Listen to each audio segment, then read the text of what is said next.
Wouldn't you know it, Ugonna Onyenso and Coleman Hawkins have both decided to withdraw from the NBA draft and come back to college basketball next season. But are the Tar Heels done?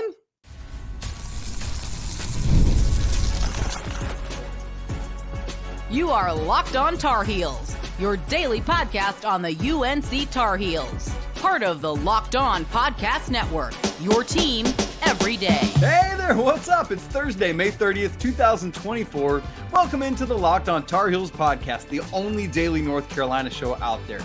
I'm your host, Isaac Schade, joined today, as we are every week, by our guy, Coach Bill Robinson, the head coach of the Milligan University Buffaloes, and a 2-decade veteran of the Carolina Summer Basketball Camp, which is upcoming very, very soon. In fact, he's got his own camp going on this week at Milligan, and yet dedicated to this show so much that he's still joining us late on Wednesday night. Speaking of joining, you're joining us at the place to get your Tar Heels content every single day. I want to thank you for making us your first listen or watch, and special shout out to all you everydayers out there, as well as all the members of the Locked On Tar Heels Discord. Coming up on the show today, we're going to talk about Coleman Hawkins and Ugonna Onyenso coming back, but also some conflicting reports about Carolina maybe being done and content, but maybe not.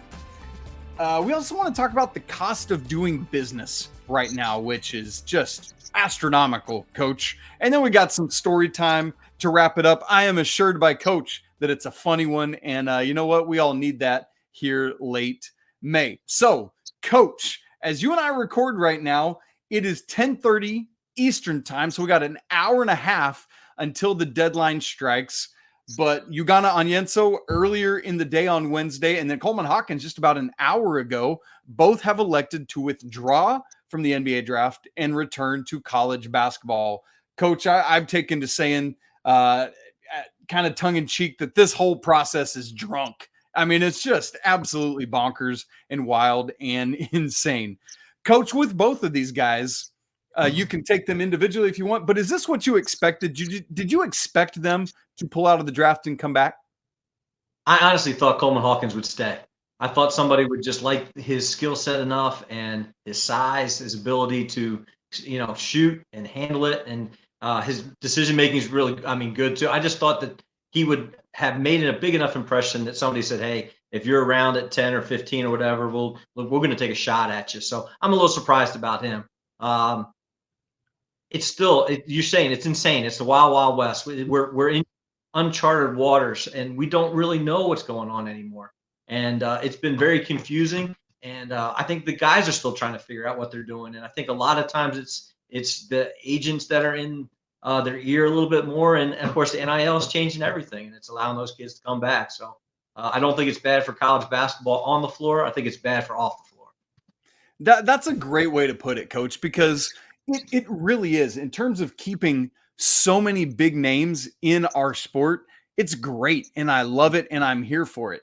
But we got to get past, as you just said, all the off-court stuff to get through that, and it's hard to cut through the noise. It's hard to cut through the agents and the runners and all of that. And so I'm with you. As this thing wore on, I really did think Onyenso would eventually pull out and come back to school, because I think it really is best for him to get another year of development. But I'm with you. It felt like Hawkins was ultimately going to say, I'm staying in. So this is kind of a shock to me. But, Coach, here's the next place we turn then on the North Carolina side of things. For a long time, it felt like Carolina would, the conversation was there's these two guys and Van Allen Lubin. Carolina might get one, might get two. I think, in fact, that was yours and my conversation on the show last week when we talked. How many of those would they get? Well, Coach, there were some reports that came out during the day on Wednesday that said it doesn't matter if they come back. Carolina's kind of saying they're done. But hey, folks, we have sources too, and we've checked in with some of those. And the quote we heard back is not officially done. So, Coach, I mean, it's if the player side of it's not maddening enough, the will they, won't they of the more players or not is also maddening. What are we to glean from that, Coach, specifically on the Carolina side of things? Yeah, from a coaching perspective, you want as much talent and depth as you can have. I think with the roster they have right now, Carolina's really good. I'm not sure they're national championship great. And I think if they get an opportunity for the right fit, to add one more piece to make them great. They're not going to take just an average, Sure. I don't think they're going to add somebody like Big James from last year or something like that. It's going to have to be a really special piece. That whole question mark about how this whole thing works now is that if you do that and upset somebody who's already there, is somebody going to leave? And that's a big thing too. I think Hubert likes the group that he has right now. I think he likes who they are off the floor as much as on the floor. It's a group he really wants to coach. He's excited about coaching. He's not going to bring somebody in to upset that. But at the same time, if you get a chance to get more talented and super talented, I could see a way for maybe them to take a shot at one more guy. Yeah. And I'm not going to have us relitigate this because you said it a couple weeks ago on the show, but just if you do decide to go after somebody, how it is you go about having those conversations. So if you missed that, folks, go back a couple weeks with Coach Rob to hear that. And so, I mean, Coach, obviously a big part of this, and we're going to talk more about financials here in a second, but as you said, NIL is such a huge part of this. And I joked with somebody a little bit earlier that Coleman Hawkins is going to demand a Hunter Dickinson-sized bag for wherever he's going to school, which is not going to be Illinois, by the way. We already know that. Coach, if the fit is right, let's say with Coleman Hawkins specifically, you think the skill set's there. In your opinion, if the fit's right and you got the money, is it worth paying it? I think the fit has to be right, the payment has to be right, and he also has to come in willing to check his ego at the door. And what it sounds like is his ego is pretty big right now, and he's really looking to get that big price, and whether his agent's driving that or not. But it would have to be a sit down with Hubert and staff and say, okay, this is the guy who fits the Carolina way, and he's got to be a Carolina guy. If he's not a Carolina guy, then I don't care how talented he is. No. Hubert's not going to take him. So I think that's the biggest point. Yeah, I think he's talented. I think he's very talented, and I think he could help win games. But he's got to be able to be a Carolina guy at the same time. Anything different you would say in that same vein about Ugonna Onyenso? I don't think he's as talented. Maybe he's not going to be his impact on the court. He might be a better fit off the court. He might be a better fit defensively. He may play the pace that they want to play with the guys that they have right now. And it sounds bizarre to me coming out of my own mouth. The asking price is going to be less, and maybe that's something that fits better with what they have right now. I don't know. We're all trying to figure it out and what this world's like. But if you can get somebody who can be an impact guy that not going to cost you, then maybe he's the better fit when it comes between the two of them. I don't know. Yeah. And I love what you said, and I think this is where it all comes around to, and the bow we tie on it is that if Hubert Davis feels like he's got his guys, feels like the fit is there, even if we might not see it right now, he's the head coach of this team, and all we can do is say, you know what, coach, we trust you, and we'll just have to wait. I mean, it's a total wait and see because we just don't know. We don't. And we do have to trust him. And that's what it comes down to. He doesn't like to show his hand. He's not out there talking about these guys. He's going to be really quiet about it. His staff's really quiet about it. So we sit here and we make speculation, but I just know that come September, when the kids are back enrolled in school and everything started, the team's going to be what he wants and what he wants to run forward with. So we got to trust him and let him go. Let him do what he wants to do. There you go. And I mean, news even popped up for a quick second on Wednesday about a kid from Cameroon that is in the NBA draft that might pull out. The Carolina might talk. Coach. Too much. It's too much. Folks, this is where we are. It's the end of May and our brains are fried, but we're doing the absolute best we can to keep you up to date with all of this day in and day out, week in and week out. And so I just want to say thank you for coming along with all of us folks on this journey. Now, speaking of, Coach, the cost of doing business in college basketball seems to be growing by the day. Are things getting out of hand? And what are universities and colleges trying to do? We're going to talk more about that coming up in just a second. Right after I tell you about Game Time, I'm really excited for the upcoming NBA Finals. Things are set in the East. We're still waiting on the team from the West. I've never been to a Finals game. I think it would be super cool to go. What if you decided to go last minute? Well, good news. Prices on the Game Time app actually go down the closer it gets to tip-off. With killer last-minute deals, all-in prices, views from your seat, and their lowest price guarantee. With that, Game Time takes the guesswork out of buying NBA tickets. In fact, Game 5 of the Western Conference Finals is tonight up in Minnesota. Dallas Mavericks at the T-Wolves. Coach, I looked literally right before we recorded. Game Time has a flash sale going on right now. Section 213, row X, 10% off. It was $172. You can get it for $146 to go to what might be the closeout of the Western Conference Finals. If you're in the area, do it. So take the guesswork out of buying those tickets with Game Time. Download the app, create an account, and use code LOCKEDONCollege for $20 off your first purchase. Again, create an account and use code LOCKEDONCollege for $20 off. Terms apply. Download the Game Time app today. Last minute tickets, lowest prices guaranteed. Coach, we just had some conversation in the whole Onyenso, Hawkins, do you pay, don't you pay, you want more, you don't want more, we don't know conversation. And I know that because you're a coach, you're in a lot of coaching circles, lots of conversations with your comrades, your coworkers, the guys and girls going through the same things that you're going through at various levels of college basketball.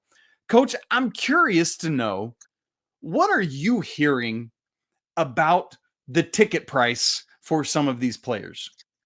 Yeah, I had communication with 3 D1 coaches today, 1 head coach and 2 assistant coaches, and I'm learning so much more about this NIL stuff I just never knew. Talking to 1 assistant today, telling me that kids were actually at a low major Division I school asking for $50,000 to come to their school, and these are programs that are not used to having to raise millions of dollars. Obviously, they don't have the millions of dollars that the big 5 conferences have, and they don't know where this money's coming from. But again, the number one factor in winning and losing is talent, and you've got to get talent to be able to compete. But how do you do that if you don't have people out there raising money and being able to give huge amounts of money? Another total aspect I'd never heard before was that you got recruits out there, agents now, that are pushing their players, asking for $75,000 just to talk to them. That's not to commit, but that's just to be able to start a conversation.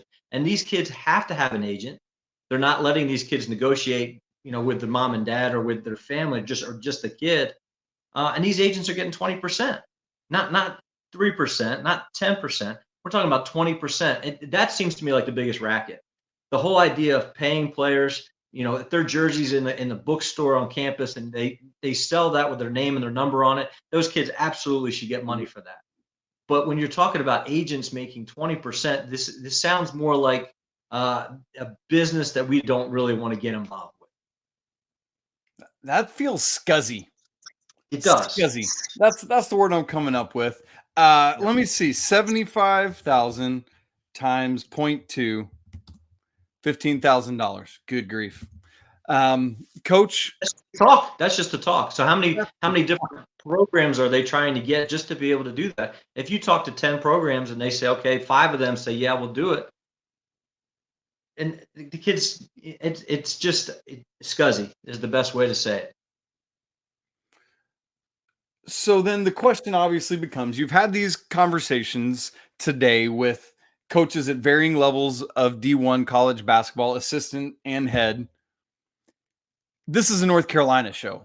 So, Coach, my question then becomes, what should the Tar Heels do in this game?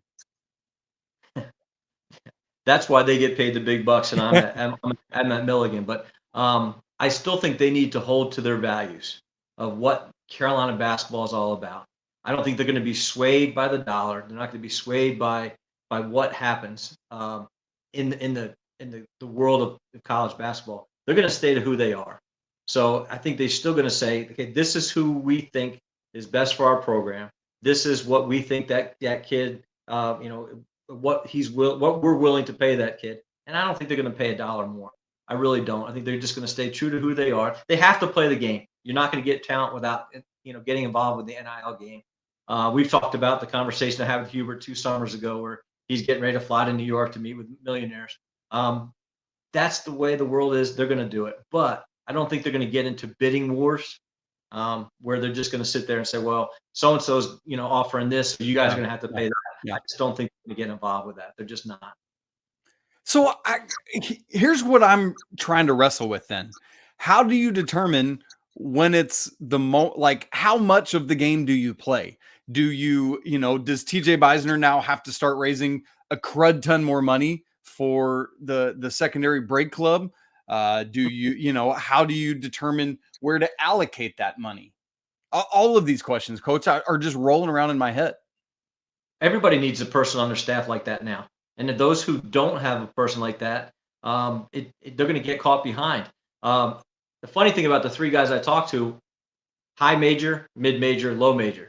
So you got three different levels. One guy's just sitting there saying, I'm just trying to raise 50 grand to maybe get a player that will help me win some games. That mid major, they're sitting there saying, well, we've got a local, business. It's not even a national chain, but hey, they're willing to kick in some money as the local, business to be able to help us be able to get maybe an extra player. To, Carolina, they're talking about millions for one player. So even within that, I think it's going to eventually, over a period of time, going to separate that gap even more between, the high major and the low major schools, because they're going to get the best talent because they can pay the most. Just like, and I hate this, I'm watching the Yankees right now, but it's just like Major League Baseball. And the Yankees are going to give so much more, the Dodgers or whoever, they're going to give that much more money. Those teams are going to be the better teams when it comes to win-loss records. Man. At some point, we're going to have to get collective bargaining. Something's got to happen to. Well, it's funny you say that, because I heard rumors about that with one of the conversations that's coming this summer. Don't know what that means. I don't think it's been released because I don't think they know exactly what's coming, but there is going to be, we got to get some control of it. We got to get our hands around it a little bit, grasp it. And part of the conversation we were talking about with coaches like Coach Williams, Jay Wright, two of my favorite guys, and those guys got out because it happened so fast, without any rules, without any regulations, without any training to these coaches, without any training to these athletic programs, that the easiest thing to do is just say, hey, I'm close enough to retirement. I just don't want to deal with this.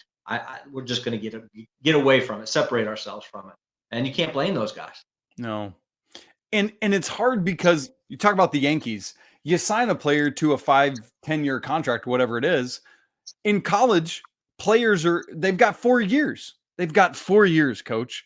And so it's hard to form a union and have a CBA with a pool of players because it's changing. Literally every year, there's guys coming in and out. And so there's gotta be a different way to go about it than they do in the professional ranks because of that. And so, but surely there is a way to figure this thing out. Surely there's a way for Carolina to figure this thing out, to, as you said, operate within the Tar Heel way, within a way that Coach Smith would wrap his brain around and figure out. So, Coach, all of this is heavy and wild and wacky. This is why I'm glad that you said story time today is going to be a funny story. Can't wait to hear it. Let's get to story time with Coach Rob coming up in just a second.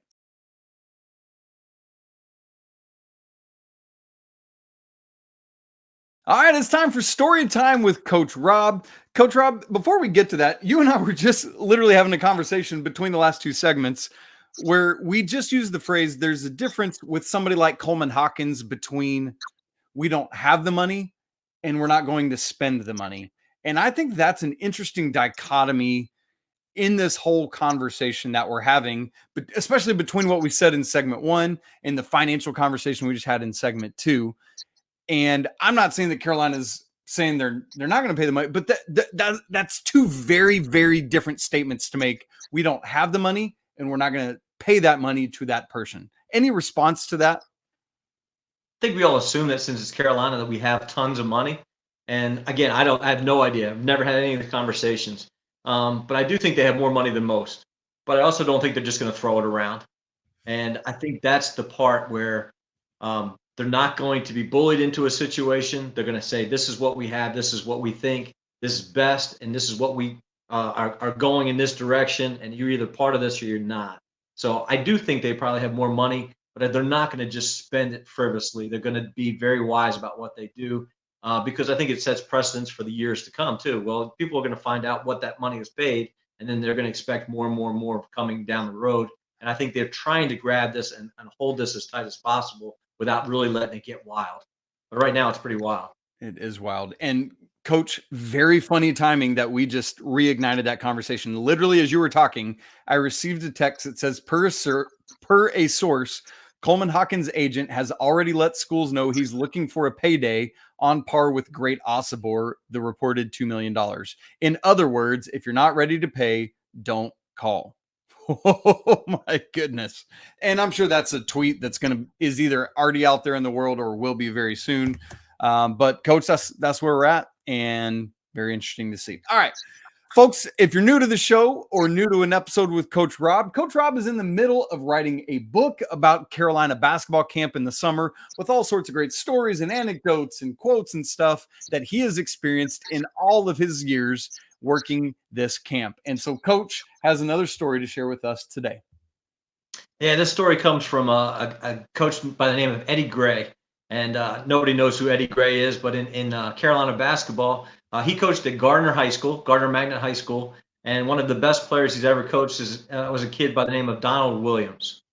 And, of course, Donald Williams went on to win the most outstanding player, the 93 championship team, and legend Carolina player. And Coach Gray worked camp for years. And he's retired now. He doesn't work camp anymore, but the main gym, he always worked the center court, was his court, and he ran that court. And tough guy, coached football too. Always everything was defense, and he was a great defensive coach. And he was kind of no nonsense in the fact that when he asked you to do something, even in camp, you better do it.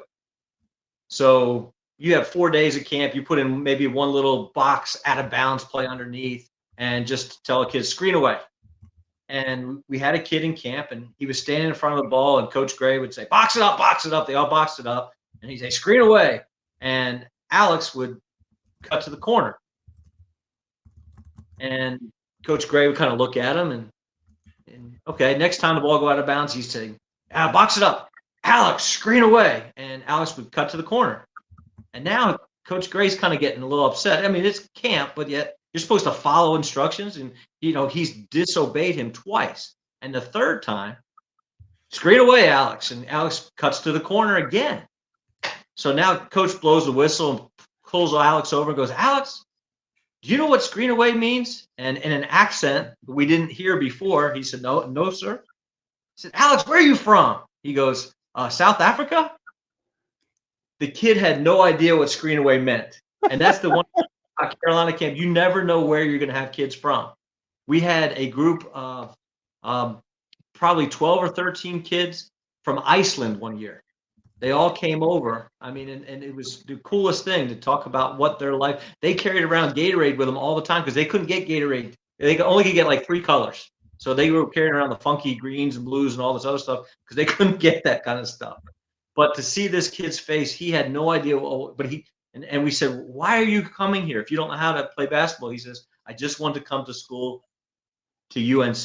This is where I want to go to school, so I wanted to come to camp here. Wow. And it was one of the coolest things because then you get this tough, hard-nosed coach that was so mad, and his whole, body language just broke down laughing and said, okay, let me explain what screen away meant. And then we had a good laugh, and Alex was not yelled at anymore. So, but it was just one of those really funny moments that you see in camp. You just never know what's going to happen. Gosh, I love that story because it's both hilarious because of the context and what happened, but also heartwarming. Like, this is a place where people want to be and will come from literally different continents just to be at this school. I love that, Coach. That's a great one. Thank you for sharing it. Sure. Well, gang, who knows what's going on? We're gonna keep talking about it because it's what we do and it's my job and I love it. And so hopefully we're just keeping you as informed and entertained as we possibly can with all this as the wheel keeps on spinning, and so do our heads. Join us, won't you? All aboard the crazy train. Let's ride. Gang, that's it for today's show. We'll have one more episode this week, tomorrow on Friday. If you're not subscribed to the show on video and audio, very easy to do on both. On audio, just pull up your favorite podcast platform, search Locked On Tar Heels, and hit subscribe. If you're watching on YouTube, hit subscribe in the bottom right corner. Down there, there's also a bell. If you hit that notification, you will get a notification every time there's a premiere or I go live, and you can just hit that link and tap right in. Super easy to do. If you're not in the Locked On Tar Heels Discord, man, we'd love to have you. Come for the Tar Heels, stay for the community because it's great. It's going off literally right now. I've been watching it during the show. People losing their minds over the Coleman Hawkins news of him coming back and what's going to happen. I think there's a prayer circle happening literally as we speak right now. I saw candle emojis in the Discord. Anyway, the link's in the show notes. It's free to join. We'd love to have you. It's always a great day to be a Tar Heel. We'll talk again tomorrow, but until then, peace.